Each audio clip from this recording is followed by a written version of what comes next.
And we begin with breaking news. A 5-alarm fire in East Dallas. More than 100 firefighters on the scene as flames and smoke break out at a senior living facility.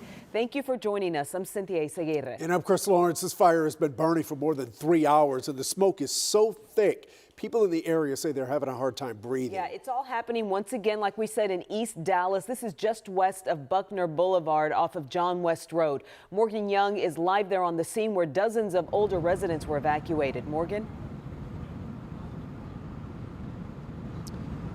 Yeah, Izzy, I do want to start with this. There were reports earlier that 2 firefighters were taken to the hospital with injuries. I just want to update that and say that those firefighters suffered minor burns, minor injuries. DFR says they are expected to be okay. And we still do not have any reports of residents who were injured. So there's some good news there. That initial call went out at about 6:30. So we are going on about 4 hours of crews working to get this under control. There are still crews working to hose this building and get this situation under control. The fire started on the 2nd floor. One of our photographers saw the flames on the 2nd floor, and he said he watched as that floor collapsed onto the 1st floor.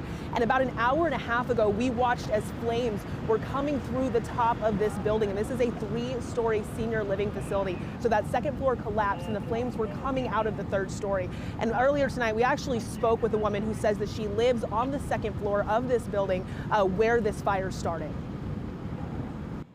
At first, I just smelled smoke. And I didn't know where the smoke was coming from, so I opened up my door to my apartment, and I saw smoke. I'm terrified. Everything I own is in there.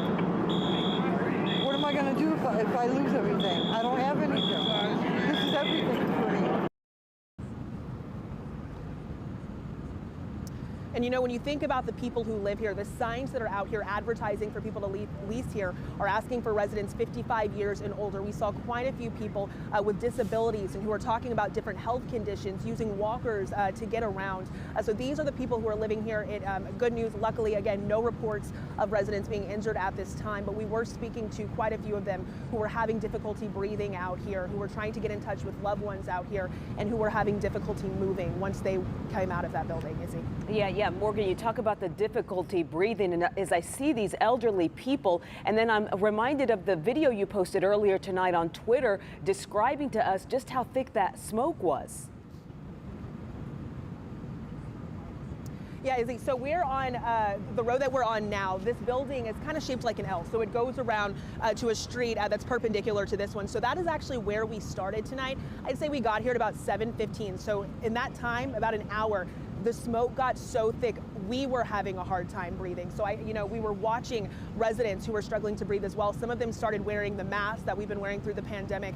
I spoke with one woman whose eyes were watering, and she said that she has asthma and that she was really struggling to breathe. We were able to connect her with a paramedic, but a really difficult situation. And so many of those residents were having similar issues. I would say about an hour and a half, 2 hours ago, a lot of the residents were transported to a shelter, an American Red Cross shelter, and then some residents were actually able to get home with family that lives in the area. So we don't see many of those residents still here, but that was certainly an issue as that smoke was getting thicker. I'd say at about 8 o'clock, 8:30. All right, our thanks to you, Morgan Young, reporting live in East Dallas, the scene of that 5-alarm fire. And we can tell you that some residents were also taken to the Samuel Grand Rec Center. That's at 6200 East Grand Street, about 4 miles away from the fire. The American Red Cross will be there helping people. If you have family members who live at that assisted living center, the best thing to do is to get them to that rec center. Some residents told us they left too quickly and were not able to grab their phones, so they can't call their families right now.